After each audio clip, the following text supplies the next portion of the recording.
Kalau misalkan dia ibaratkan kepada orang tua, karena memang agak sulit pengunjung dengan diskusi ajar tentang cara untuk mengajak orang tua sholat itu bagaimana ya, dengan ibaratkan dia akan menyinggung perasaan orang tua sendiri atau bagaimana itu. Mohon dijaga. Terima kasih. Ya, sih. Pertanyaan yang pertama tadi yang qori kurang qori, berarti kalau tidak qori ummi ya.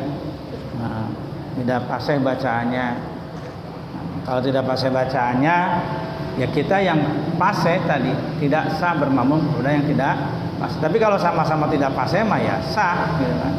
Ummi dan ummi artinya bacaannya ini enggak fasih, yang makmum juga tidak fasih ya sah. Ya. Tapi ada pendapat kalau dia tidak fasih berarti untuk diri sendiri dia belum sempurna, apalagi nanggung orang lain. Nah, jadi tidak bisa menanggung orang lain, maka menurut satu pendapat mah entong ngamakmum ka manehna mah. Nah, damai lagi teu bisa, can bisa sah untuk dirinya sendiri karena persyaratan ketentuannya tadi belum betul bacaannya. Nah, ya kriteria fasih ya sesuai dengan kaidah hukum Al-Qur'an, ilmu tajwid. Ya, Allah dalam firman Allah dalam Al-Qur'an surat Al-Qalam, "Warattilil Qur'ana tartila." Dan bacalah Al-Qur'an itu dengan tartil, ayat tajwid dan dengan tajwid. Jadi harus dengan ilmu tajwid. Makanya sebetulnya sih kalau tidak ini mengaji itu ya, nur selain fikih, tauhid, ya baca Quran ya. Karena apa? Ini jadi barometer bacaan kita. Kalau benar sesuai dengan tajwidnya, otomatis untuk ibadah sholat kita akan benar. Karena ketentuan dalam sholat harus benar baca ya. Contoh gampang ya, kalau siga anu gampang, siga anu naon teh salah gitu, membaca takbir. Kita sering baca takbir, sering dengar saya ada orang membaca takbir dengan mulut seperti begini, Allahu Akbar, Allahu Akbar. Jadi siga naon tah? Lain siga, jadi dia membaca alif wawu lam, Allahu Akbar. Padahal ada wawunya enggak lapan Allah? Tidak ada. Jadi ketika kita baca Allahu Akbar ada wawunya, di situ aja tidak sah sholat kita. Karena kita menambahkan satu huruf yang tidak ada dalam lapan Allah, ada wawu. Kita tambahkan wawu, berarti tidak, dari takbir aja sudah tidak sah. Nah itu tajwid. Tidak boleh menambahkan huruf wawu dalam lapan Allah. Ya. Atau ada itu si diwawuan tapi diletikeun, ditarkik Allahu Akbar. Jadi Allahu Akbar sama tidak sah. Kenapa? Karena lafadznya jadi lah, sedangkan betulnya loh. Nah apa? Ya kali itu nama memeh lafadz Allahnya harkatnya fathah jadi Allah. Nah itu dari lafadz Allah aja ya, orang kadang-kadang nganggapna Allah teh bener we. Ya. Allah tambahin wawu, padahal di situ sudah tidak sah, untuk takbir saja sudah gagal. Itu di dalam Sapina ya dijelas tidak boleh menambahkan wawu dalam lafadz Allah. Terus tidak boleh menambahkan alif dalam lafadz bar. Sok aya kan? Allahu Akbar. Ya. Kalau azan masih kene rada ieu lah, walaupun salah itu. Ada azan Allahu Akbar, Allahu Akbar. Ada yang begitu ada. Berarti nambahin naon tah? Nambahin alif. Padahal dalam lafaznya tidak ada ba alif ro, padahal jadi ba langsung ro. Allahu Akbaru, enggak ada Allahu Akbaru. Nah, kalau kita baca takbiratul ihram, Allahu Akbar, nambahin alif, itu sudah tidak sah. Tajwid garapannya itu ilmu dalam bacaan Al-Quran. Ya. Tajwidnya penting, cuma ya kadang-kadang belajar tajwidnya arah rese gitu. Ya. Arah rese, nu ngajar lagi kadang-kadang susah, harus paham dia tentang tajwid. Belum lagi kalau ke makna. Ya. Allahu Akbar mah Allah Maha tapi kalau Allahu Akbar Allah nu ngabogaan sama alat-alat musik tatabuhan. Ya, karena akbar itu ya suara-suara kayak semacam naon beduk ya, naon berbana, itu kan akbar, mukobir, suara. Nah, itu kalau tambahan alif jadi Allah yang punyai pengeras suara-suara tadi kayak beduk dan sebagainya. Mananya lain ditambahan alif. Nah, itu tajwid di situ. Jadi orang yang ummi kenapa? Ya itu tadi bisa dia merusak kepada makna. Ya. Dari alhamdu mestinya hak kecil jadi hak besar. Situ juga orang ummi kan bisa begitu. Kalau qori mah nggak akan. Biasa dia pasti mengikuti kaidah tajwid hak kecil. Alhamdulillahi rabbil alamin. Tapi kalau yang ummi bisa jadi alhamdulillah. Pak, airnya di sana Pak. Air kemana itu?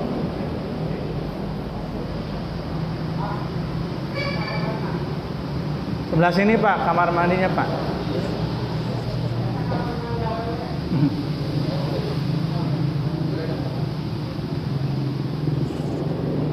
Punten ya Pak, ini yang laki-laki sebelah sini.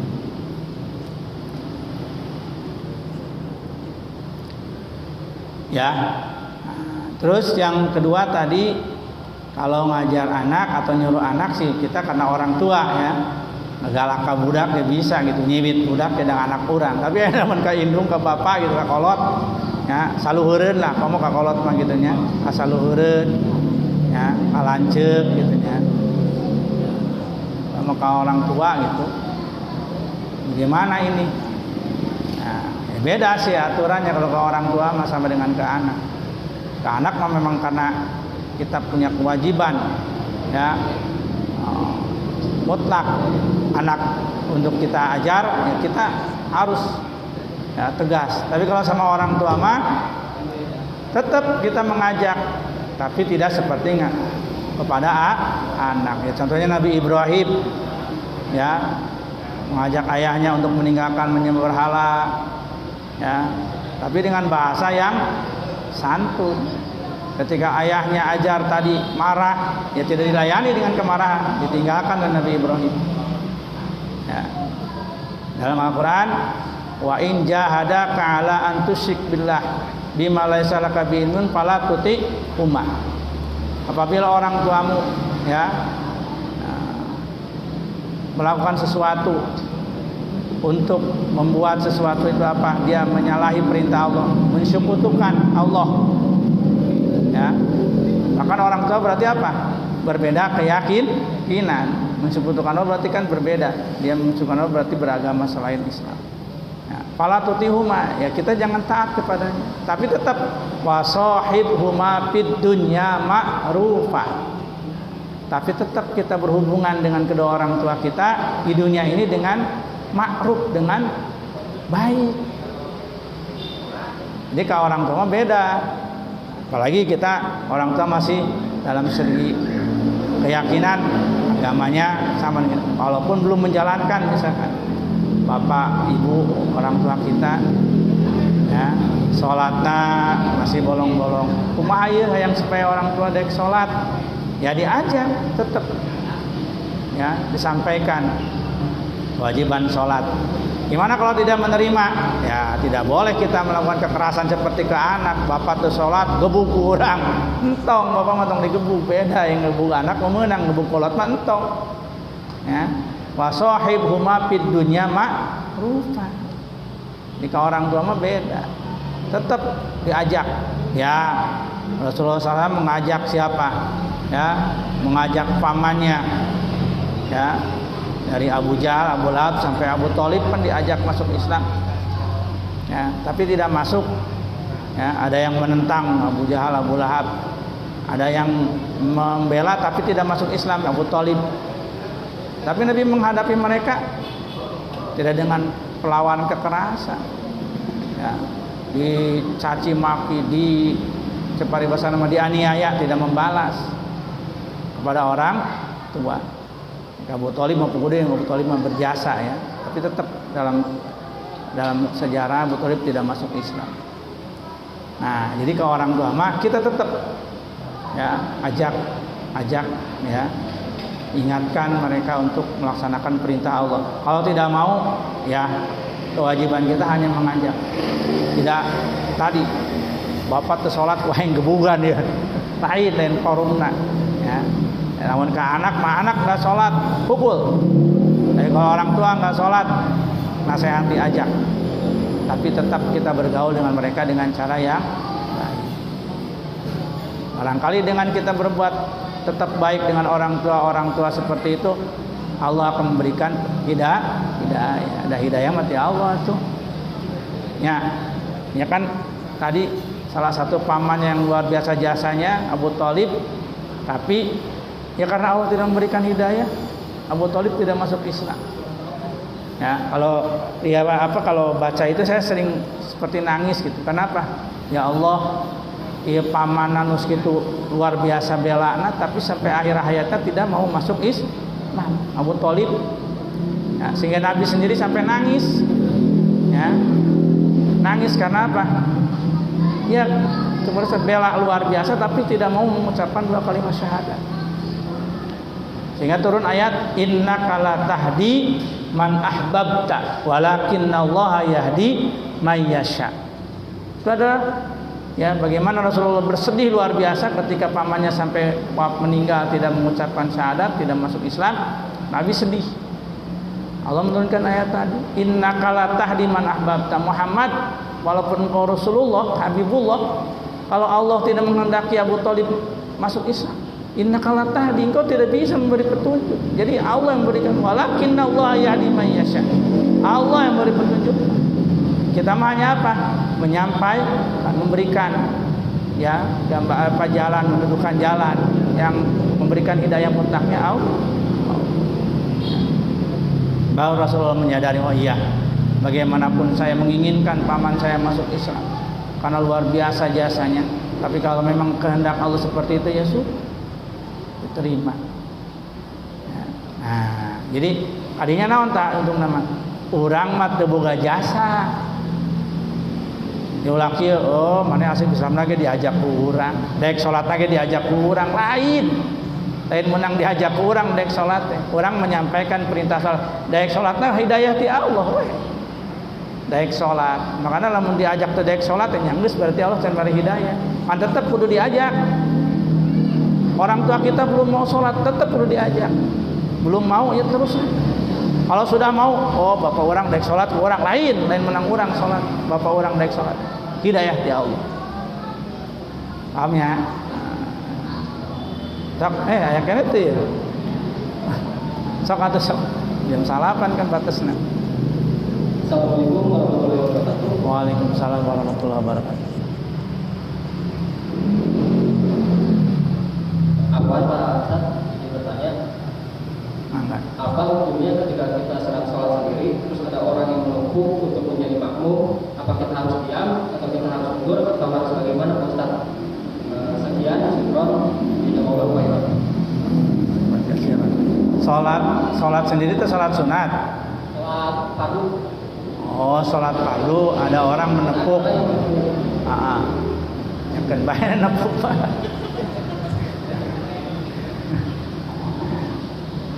Oh, menepuk maksudnya dia itu mau bermakmum sama kita. Ya udah biarin.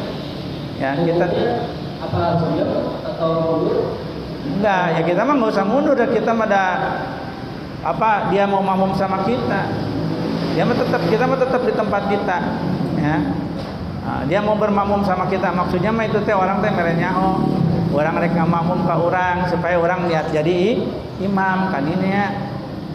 Cuma memang saya selama ini tidak menemukan tuh kalau orang mau bermakmum, kita salat sendiri ada yang mau bermakmum, belum ada tuh keterangannya kudu nepuk teh aya.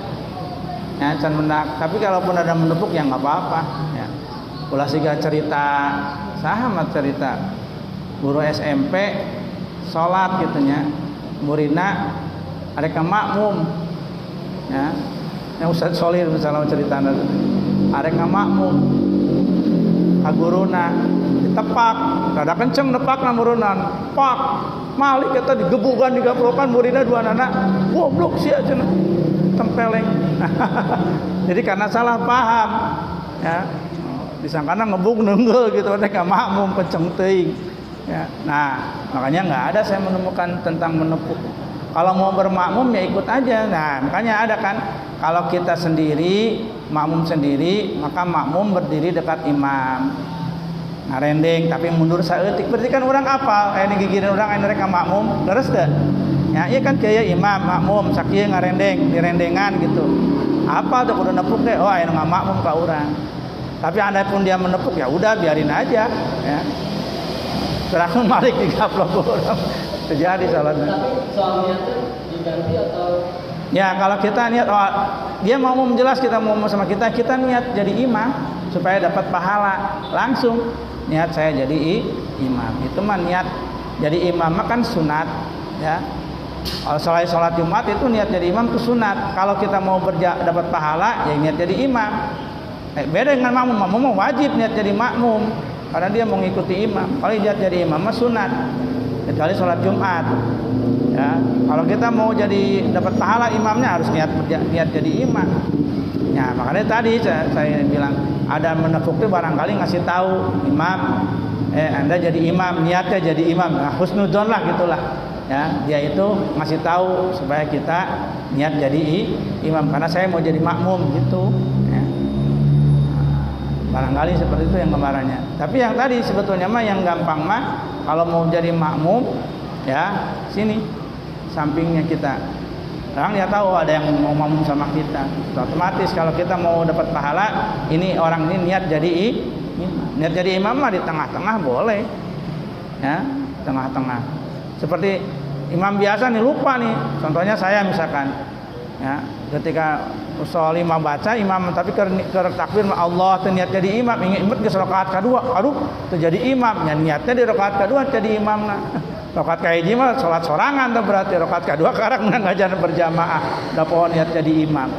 Jadi niat jadi imam mah sunat, ya. Kecuali dalam salat Jumat kan itu wajib berjamaah, niat jadi imamnya juga wajib. Paham ya? Cukup ya?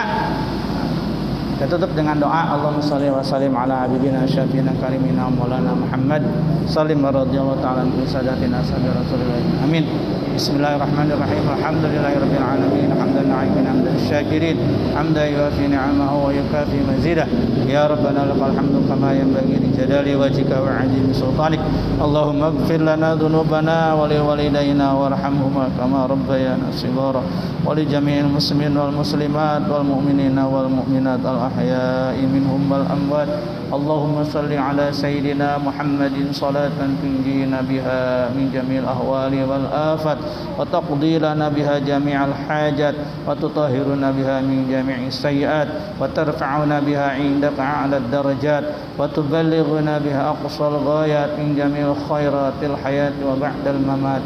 Allahumma ij'al hajat jam'ana jam'an marhuma wa tafarruqana bi tafarruqan ma'suma bi rahmatika ya arhamar rahimin. Rabbana hab lana min azwajina wa dhurriyyatina qurrata a'yun waj'alna lil muttaqina imama.